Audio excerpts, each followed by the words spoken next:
5 seconds. Start. ಮಾನ್ಯ ಸಭಾಪತಿಯವರೇ, ಸನ್ಮಾನ್ಯ ಸಭಾಧ್ಯಕ್ಷರೇ ಮತ್ತು ಮಾನ್ಯ ಸದಸ್ಯರೇ, ಕರ್ನಾಟಕ ರಾಜ್ಯ ವಿಧಾನಮಂಡಲದ ಸಂಯುಕ್ತಾಧಿವೇಶನಕ್ಕೆ ನಾನು ನಿಮ್ಮೆಲ್ಲರನ್ನು ಹೃತ್ಪೂರ್ವಕವಾಗಿ ಸ್ವಾಗತಿಸುತ್ತೇನೆ. ಇದು ಪ್ರಸ್ತುತ ವರ್ಷದ ಮೊದಲನೇ ಅಧಿವೇಶನವಾಗಿರುವುದರಿಂದ ನಾನು ನಿಮ್ಮೆಲ್ಲರಿಗೆ ಮತ್ತು ಕರ್ನಾಟಕದ ಜನತೆಗೆ ಹೊಸ ವರ್ಷ ಸಂತಸ ಹಾಗೂ ಸಮೃದ್ಧಿಯನ್ನು ತರಲೆಂದು ಹಾರೈಸುತ್ತೇನೆ. ಪ್ರಸ್ತುತ ವರ್ಷ ಒಂದು ವಿಶೇಷವಾದ ವರ್ಷ. ನೂತನ ಸಹಸ್ರಮಾನದ ಹೊಸ್ತಿಲಲ್ಲಿ ನಿಂತಿದೆ. ನೂತನ ಸಹಸ್ರಮಾನ ಸದಾ ಪರಿವರ್ತನೆ ಮತ್ತು ಪ್ರಗತಿಯ ನಿರೀಕ್ಷೆಯನ್ನು ಮೂಡಿಸುತ್ತದೆ. ಈ ನೂತನ ಸಹಸ್ರಮಾನವು ನಮ್ಮ ರಾಷ್ಟ್ರದ ವೈಜ್ಞಾನಿಕ, ಸಾಂಸ್ಕೃತಿಕ, ತಾಂತ್ರಿಕ ಮತ್ತು ಆರ್ಥಿಕ ಮತ್ತು ಸಾಮಾಜಿಕ ಅಭಿವೃದ್ಧಿಯ ಬೆಳವಣಿಗೆಯನ್ನು ತೀವ್ರಗೊಳಿಸುತ್ತದೆಂದು ನಾವು ನಿರೀಕ್ಷಿಸುತ್ತೇವೆ. ಈ ಪ್ರಗತಿಯನ್ನು ಸಾಧಿಸುವ ದಿಶೆಯಲ್ಲಿ ಮಾಹಿತಿ ತಂತ್ರಜ್ಞಾನ ಅತ್ಯಂತ ಪ್ರಮುಖ ಪಾತ್ರ ವಹಿಸುತ್ತದೆ.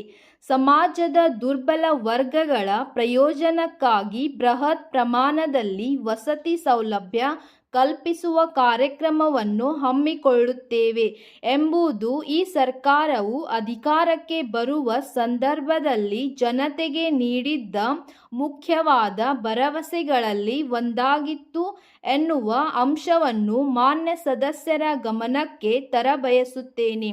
ಕಳೆದ 4 ವರ್ಷಗಳಲ್ಲಿ 4 ಲಕ್ಷ ಮನೆಗಳನ್ನು ಪೂರ್ಣಗೊಳಿಸಿದ್ದೇವೆ. ಈ ವರ್ಷ ಮತ್ತೊಂದು 1 ಲಕ್ಷ ಮನೆಗಳ ನಿರ್ಮಾಣವನ್ನು ಪೂರ್ಣಗೊಳಿಸಲು ನನ್ನ ಸರ್ಕಾರ ಬದ್ಧವಾಗಿದೆ ಎಂದು ತಿಳಿಸಲು ನನಗೆ ಸಂತೋಷವಾಗುತ್ತದೆ.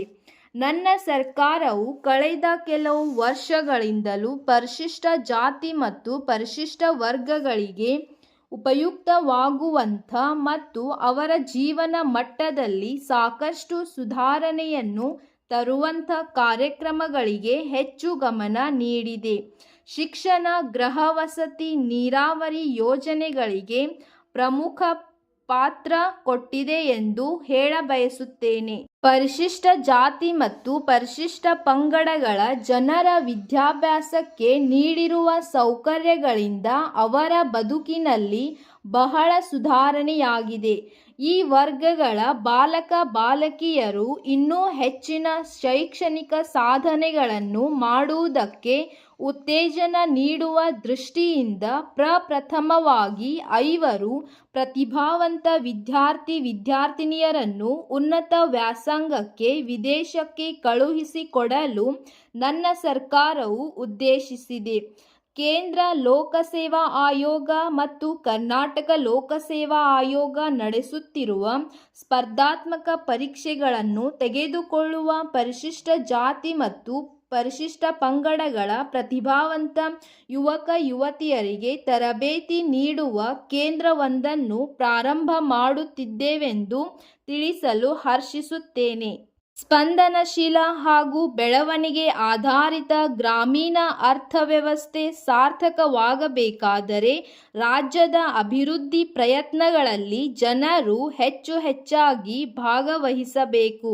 ಇದನ್ನು ಪಂಚಾಯತ್ ರಾಜ್ ಸಂಸ್ಥೆಗಳ ಮೂಲಕ ಸಾಧಿಸಲಾಗಿದೆ. ಹೊಸದಾಗಿ ರಚನೆಯಾದ ಎಲ್ಲ ಜಿಲ್ಲೆಗಳಲ್ಲಿ ಜಿಲ್ಲಾ ಪಂಚಾಯಿತಿಗಳನ್ನು ಸ್ಥಾಪನೆ ಮಾಡಿದ್ದೇವೆ. ರಾಜ್ಯದ ಒಟ್ಟಾರೆ ಆರ್ಥಿಕ ಅಭಿವೃದ್ಧಿಗೆ ಗ್ರಾಮಾಂತರ ಪ್ರದೇಶಗಳಲ್ಲಿ ನಿರಂತರವಾಗಿ ಸಂಪತ್ತು ಉತ್ಪಾದನೆಯಾಗುವುದು ಬಹಳ ಪ್ರಾಮುಖ್ಯ.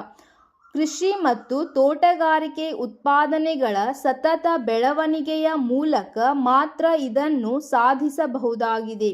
ಕೃಷಿ ಉತ್ಪಾದನೆಯನ್ನು ಹೆಚ್ಚಿಸುವಲ್ಲಿ ನೀರಾವರಿ ಪ್ರಮುಖ ಪಾತ್ರ ವಹಿಸುವುದಲ್ಲದೆ ಮಳೆ ವೈಪರೀತ್ಯಗಳ ಸಂದರ್ಭದಲ್ಲೂ ಕೃಷಿ ಉತ್ಪಾದನೆ ಕುಸಿಯದಂತೆ ಕಾಪಾಡುತ್ತದೆ. ನನ್ನ ಸರ್ಕಾರವು ರಾಜ್ಯದಲ್ಲಿರುವ ನೀರಾವರಿ ಶಕ್ತಿ ಸಾಮರ್ಥ್ಯವನ್ನು ಹೆಚ್ಚಿಸಲು ಮತ್ತು ಎಲ್ಲ ನದಿಗಳ ನೀರಿನ ನಮ್ಮ ಪಾಲನ್ನು ಸಂಪೂರ್ಣವಾಗಿ ಬಳಸಿಕೊಳ್ಳಲು ಬದ್ಧವಾಗಿದೆ. ಕೃಷಿ ಮತ್ತು ತೋಟಗಾರಿಕೆ ಬೆಳೆಗಳನ್ನು ಬೆಳೆಯುವುದಕ್ಕೆ ಕರ್ನಾಟಕ ರಾಜ್ಯದಲ್ಲಿ ಹೇರಳವಾದ ಅವಕಾಶವಿರುವುದನ್ನು ಗಮನದಲ್ಲಿಟ್ಟುಕೊಂಡು ಆಹಾರ ಸಂಸ್ಕರಣಾ ಕೈಗಾರಿಕೆಗಳ ಸ್ಥಾಪನೆಗಾಗಿ ಒಂದು ನಿರ್ದಿಷ್ಟ ಕಾರ್ಯನೀತಿಯನ್ನು ಮತ್ತು ಅನೇಕ ಪ್ರೋತ್ಸಾಹಕಗಳ ಹಾಗೂ ರಿಯಾಯಿತಿಗಳನ್ನು ರೂಪಿಸಲಾಗುತ್ತದೆ. ಈ ವಿಷಯದ ಬಗ್ಗೆ ಒಂದು ಹೊಸ ನೀತಿ ರೂಪುಗೊಳ್ಳುತ್ತಿದೆ.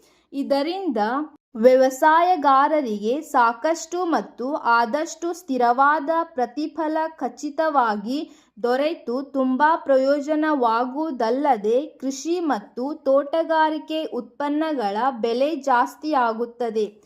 ನನ್ನ ಭಾಷಣದಲ್ಲಿ ಕೆಲವು ವಿಷಯಗಳ ಬಗ್ಗೆ ಮಾತ್ರ ಪ್ರಸ್ತಾಪಿಸಿದ್ದೇನೆ. ಸಾಮಾಜಿಕ ನ್ಯಾಯದೊಡನೆ ಆರ್ಥಿಕ ಬೆಳವಣಿಗೆಯಾಗುವಂತೆ ನೋಡಿಕೊಳ್ಳಲು ನನ್ನ ಸರ್ಕಾರವು ಜಾರಿಗೊಳಿಸುತ್ತಿರುವ ಇತರ ಅನೇಕ ಕಾರ್ಯಕ್ರಮಗಳ ಬಗ್ಗೆ ಮಾನ್ಯ ಸದಸ್ಯರು ಚರ್ಚಿಸುತ್ತಾರೆ ಎನ್ನುವ ನಂಬಿಕೆ ನನಗೆ ಇದೆ. ಇವತ್ತು ನಮ್ಮ ಸಮಾಜದಲ್ಲಿ ವಿವಿಧ ಭಾಷೆಗಳನ್ನಾಡುವ, ವಿವಿಧ ಧರ್ಮಗಳಿಗೆ ಸೇರಿದ ಮತ್ತು ವಿವಿಧ ಸಂಪ್ರದಾಯಗಳನ್ನು ಅನುಸರಿಸುವಂಥ ಜನಗಳಿದ್ದರೂ ಸಹ ಸಹಿಷ್ಣುತೆ, ಪರಸ್ಪರ ಸಹಕಾರ ಮತ್ತು ಗೌರವಯುತ ಮೌಲ್ಯಗಳಲ್ಲಿ ನಾವು ದೃಢ ವಿಶ್ವಾಸವನ್ನು ಇಟ್ಟಿದ್ದೇವೆ ಎಂಬ ಅಂಶವನ್ನು ನಾನು ಒತ್ತಿ ಹೇಳಬಯಸುತ್ತೇನೆ. ಈ ವೈವಿಧ್ಯಮಯ ಸಂಸ್ಕೃತಿ ನಮ್ಮ ಚೈತನ್ಯಪೂರ್ಣ ಶಕ್ತಿಯಾಗಿದೆ. ಈ ದೃಢ ವಿಶ್ವಾಸದಿಂದ ನನ್ನ ಸರ್ಕಾರ ನಮ್ಮ ಮಹಾನ್ ಸಾಂಸ್ಕೃತಿಕ ಪರಂಪರೆಯನ್ನು ಉಳಿಸಿ ಬೆಳೆಸುವುದಕ್ಕಾಗಿ ಕೋಮು ಸೌಹಾರ್ದ ಕುರಿತು ಅತಿ ಶೀಘ್ರದಲ್ಲೇ ರಾಷ್ಟ್ರ ಮಟ್ಟದ ವಿಚಾರ ಸಂಕಿರಣವನ್ನು ವ್ಯವಸ್ಥೆ ಮಾಡಲು ಕ್ರಮ ಕೈಗೊಳ್ಳುತ್ತದೆ. ಕಳೆದ ಕೆಲವಾರು ವರ್ಷಗಳಿಂದ ಕರ್ನಾಟಕ ರಾಜ್ಯದಲ್ಲಿ ನಾನು ಕಳೆದ ಕಾಲಾವಧಿಯಲ್ಲಿ ನನ್ನ ಮನಸ್ಸಿನಲ್ಲಿ ಕರ್ನಾಟಕದ ಜನತೆ ತೋರಿಸಿದ ಪ್ರೀತಿ ವಿಶ್ವಾಸಗಳಿಂದ ನನ್ನ ಹೃದಯ ತುಂಬಿ ಬಂದಿದೆ.